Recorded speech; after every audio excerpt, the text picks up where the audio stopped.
এমনি এমনি পরকীয় সম্পর্ক বাড়তেছে, হ্যাঁ পরকীয়া এমনি বাড়ে। প্রবাসী ভাইরা ফোন দিয়ে বলতেছে স্যার 3 মাস ছিলাম, 3 বছর 4 বছর প্রবাসে থাকার পর 3 মাস মানে 6 মাস থাকতে আসছি দেশে, 3 মাস থাকছি, আমার স্ত্রীকে আমি 3 মিনিট সময় দিতে পারি না, 3 মিনিট আমি লজ্জা চলে আসছি, স্যার আপনি আমার চিকিৎসা করেন। হিস্ট্রি কি? পর্নোগ্রাফি মাস্টারবেশন দীর্ঘদিন ধরে। আর প্রবাসে যারা থাকে এত টাকার লোভ, বাংলাদেশে কি না খেয়ে মরে যাবা?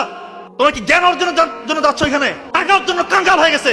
কিভাবে থাকে একা একা থাকে 5 বছর 6 বছর হয়ে যায় বিদেশে থাকে। ও কি মানুষ না, ও কি ফেরেশতা? ও কি প্রতিদিন রোজা দেন নাকি? 100টার মধ্যে 95টার উপরে এই হিস্ট্রি। সারাদিন পরিশ্রম, এত কাজ করে, রাতের বেলা এসে তার শরীরটাকে রিচার্জ করবে, সে ঘুমাবে, সেটা না, সে পর্ন ভিডিও দেখতেছে, মাস্টারবেশন করতেছে, তার শরীর শেষ। আবার পরের দিন ওখান তো মানে পশুর মতো খাটায়। মালয়েশিয়া যারা থাকে ওই পেশেন্ট আমাকে বলে, স্যার চায়না আমাদের যে মালিক চাইনিজ ভাষা কিছু বুঝেও না স্যার, শুধু কয় কাজ, মানে কাজ স্যার কিছুই বুঝে না, শুধু কাজ করায়, সারাদিন কাজ করে, রাতের বেলা এই অবস্থা। আমার শরীরে কিচ্ছু নাই স্যার, আমি জাস্ট উপরে একটা ফ্রেম আছে আমার মানুষের, আমি ভিতর থেকে অমানুষ। কথাগুলো বলছিল একটাও মিথ্যা কথা। আর পরিবারগুলোতে তো জেনার আখড়া লেগে আছে। কিভাবে আপনারা বলতে পারেন? কিভাবে? রাসূলুল্লাহ সাল্লাল্লাহু আলাইহি ওয়াসাল্লাম বললো যে দেবর ভাবির সম্পর্ক এটা মানে সব থেকে সেন্সিটিভ। এরপরে হচ্ছে যে আরেকটা কি সম্পর্ক? দেবর ভাবি আর একটা সম্পর্ক আছে শালিদুল ভাই। সত্য ঘটনা বলতেছি, আমি চেম্বারে আছি, দুইজন আসলো, আমি মনে করতেছি স্বামী স্ত্রী। তো ওই মেয়ের তার পার্সোনাল কথা, প্রাইভেট পার্টের কথা যেটা ওই ছেলেটা বলে দিচ্ছে আর কি। তো যাই হোক আমি চিকিৎসা দিলাম, বললাম যে বিয়ে কত বছর হয়েছে? বলতেছে আমার শালী।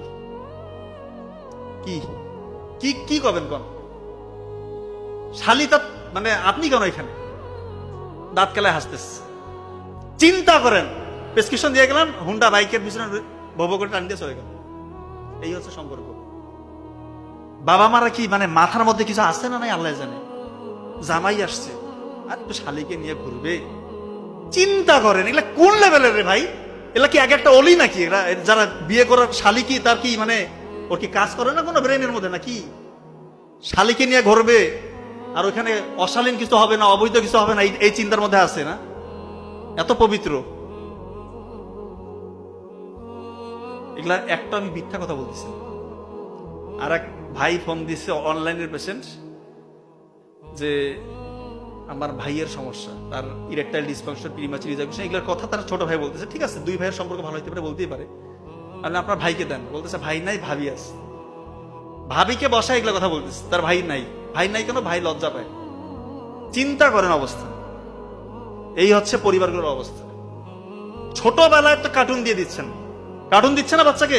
আমার বাচ্চা স্মার্ট, কার্টুন চালাতে পারে, মোবাইলের হেভি জানে। আমার ছেলে না স্যার, আমার দেখেন না স্যার, এই অনেক কিছু জানে, নিজে নিজে সার্চ দেয়, ইয়ে করে, 7 বছর বয়সে। আরে বাপরে বাপ, মানে খুব গর্ব ফিল করে ওরা। কার্টুন দিয়ে দিচ্ছেন, ব্রেন থেকে ডোপামিন রিলিজ হচ্ছে, সে অভ্যস্ত হয়ে যাচ্ছে যে আমার এখন সে হাই ডোপামিন যে কাজগুলো থেকে রিলিজ হবে, সে তার ওই কাজগুলো তার করতে হবে। হাই ডোপামিন রিলিজ যেগুলো কাজ থেকে হয়, হ্যাঁ এটা তো বাবা মা জানেন। ডোপামিন খারাপ না, ডোপামিন ভালো। যতটুকু আমাদের শরীরে দরকার ততটুকু ডোপামিন ভালো। ততটুকু ডোপামিন কোথা থেকে আসে? যতটুকু আমাদের শরীরের জন্য উপযোগী। মা বাবার সাথে একটু হাসি ঘুমুখে গল্প করা, সন্তান থাকলে তার সাথে একটু খেলাধুলা করা, মাঠে গেছেন বন্ধুদের সাথে একটু খেলতেছেন, ক্রিকেট ফুটবল যেটাই খেলেন, ব্যাডমিন্টন খেলতেছেন, বই পড়তেছেন, কোরআন তেলাওয়াত করতেছেন, নামাজ পড়তেছেন, আল্লাহর সাথে তাহাজ্জুদে কথা বলতেছেন, কান্নাকাটি করতেছেন, এখান থেকেও ডোপামিন রিলিজ হবে। এই ডোপামিনটা আপনার জন্য ভালো, এই ডোপামিনটা আপনার জন্য ভালো। এটা ততটুকু আল্লাহ তাআলা ওই সময় বের করে যতটুকু আপনার শরীরের জন্য ভালো, আপনার ব্রেইনের জন্য ভালো। আপনি মাইন্ডফুল থাকবেন, আপনি প্রশান্তি পাবেন। আর যখনই হাই ডোপামিন, উচ্চ ডোপামিন বের করতে যাবেন, এটা আপনার শরীরের জন্য খারাপ, আপনার ব্রেনকে বিগড়ে দিবে। কোন কোন কাজ থেকে হাই ডোপামিন বের হয়? 1 নম্বর পর্নোগ্রাফি, জুয়া, ইয়াবা,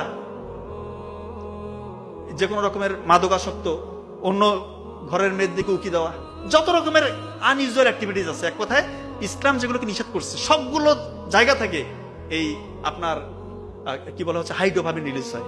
আর আপনি আপনার সন্তানকে ছোট্ট বয়সে কার্টুনটা দিয়ে দিলেন, কি ক্ষতি করলেন চিন্তা করতেছেন আপনি? আপনি নিজেই এটার ক্ষতিটা করলেন। দয়া করে ভাই, দয়া করে পর্নোগ্রাফিটা ছাড়েন, নাহলে আলটিমেটলি আমাদের কাছে আসতে হবে। যারা পর্নোগ্রাফি ছাড়তেছেন না, কি কারণে আসতে হবে?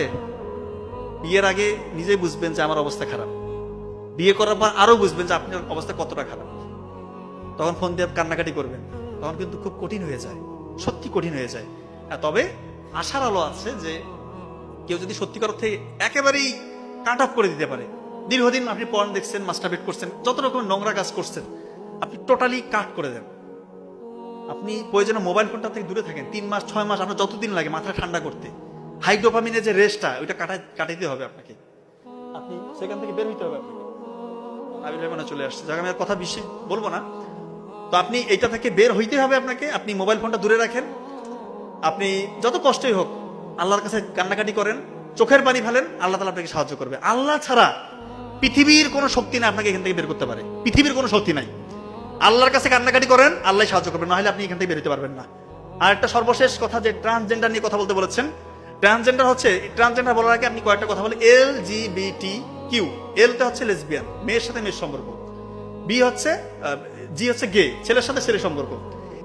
বি হচ্ছে বাইসেক্সুয়াল, অর্থাৎ সে একই সাথে ছেলের প্রতি আকর্ষণ, মেয়ের প্রতি আকর্ষণ। আর একটা হচ্ছে ট্রান্সজেন্ডার, ও ছেলে, বাইরে থেকে দেখলে সে ছেলে, কিন্তু সে নাকি ভিতর থেকে ফিল করে সে আমি মেয়ে। চিন্তা করেন, বাইরে থেকে ছেলে, সে ভিতর থেকে ফিল করেছে আমি মেয়ে। আর হচ্ছে কি কোয়ার, সে কি সে নিজে জানে না, সে প্রশ্নবোধক, তার কার প্রতি আকর্ষণ সে নিজে জানে না। এবং একটা হচ্ছে এক্সটেন্ডেড ভার্সন, হচ্ছে অ্যাবসেন্স, তার কোনো কিছুর প্রতি আকর্ষণ নাই। তো যেটা ট্রান্সজেন্ডার, সেটা আমি আপনাকে বলি, দীর্ঘদিন যারা পর্নোগ্রাফিতে আসক্ত, স্পেশালি এই ধরনের পর্ন দেখে, তাদের মাথার মধ্যে এরকম ফ্যান্টাসি কাজ করে। তারা এরকম চিন্তা করতে করতে তাদের ব্রেইনের মধ্যে একটা প্যাটার্ন চেঞ্জ হওয়ার কারণে তাদের এরকম হইতে পারে। আবার অনেকের জন্মগতভাবে হইতে পারে, সেটা ডাক্তাররা ঠিক করবে যে এরকম আসলে হয় কিনা। ক্রোমোজোমাল প্যাটার্ন যদি চেঞ্জ হয়, সেটা খুবই রেয়ার।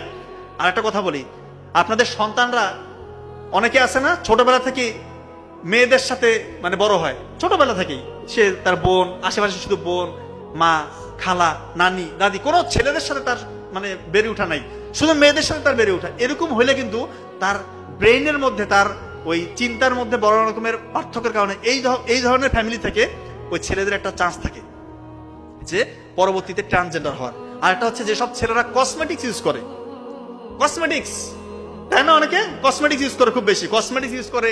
অনেকে দেখবেন যে কি বলে হচ্ছে যে ফেসিয়াল করে। কসমেটিক্স যে পণ্যগুলো, এখানে থ্যালেট এবং প্যারাবেনাস, যেটা ইস্ট্রোজেনের মাত্রাটা বাড়ায় শরীরে, ছেলেদের শরীরে, তখন ইস্ট্রোজেনের মাত্রা বেড়ে গেলে কিন্তু ওর মধ্যে মেয়ে সুলভ আচরণ চলে আসবে, মেয়েলি ভাব চলে আসবে। এটা খুবই মানে সিরিয়াস ইস্যু কিন্তু। তাই কসমেটিক্স ইউজ থেকে দূরে থাকেন, কোনো কসমেটিক্স লাগবে না। মুখের মধ্যে শুধু আলু দেন, আলু পেস্ট করে লাগিয়ে রাখেন, মুখ একদম সুন্দর থাকবে ইনশাআল্লাহ। আর যেসব মেয়েরা খুব বেশি মেকআপ করে, কসমেটিক্স দেয়, লিপস্টিক দেয়, তাদের জন্য বলতেছি, যারা সত্যিও বলতেছি, এদের ওভারিয়ান রিজার্ভ কমে যায়। ওভারিয়ান রিজার্ভ, এটা হইলে মেয়েদের বাচ্চা ধারণ ক্ষমতা কমে যায়, ইনফার্টিলিটির দিকে চলে যেতে পারে। এই আন্দাজে বিভিন্ন ত্বক ফর্সাকারী ক্রিম, লিপস্টিক, ফেসিয়াল, এটা ওটা করা যাবে না। বাড়িতে ন্যাচারালি সকালবেলা ভোরবেলা উঠে ফজরের নামাজ পড়ুক, একটু কোরআন তেলাওয়াত করুক, পানি পর্যাপ্ত পান করুক, বাড়ির কাজগুলো করুক, দেখবেন যে এমনি চেহারা ঠিকঠাক থাকবে ইনশাআল্লাহ।